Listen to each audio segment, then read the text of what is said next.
No. Listen, I don't want to denigrate the Lightning because it's a great product. Right. To me, outside of how many people are inside that building, every other metric tells me that people care more about the Rays.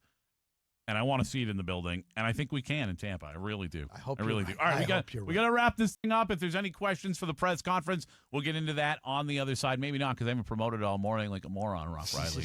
You can do it next.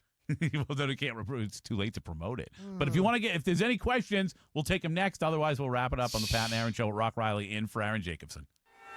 WDAE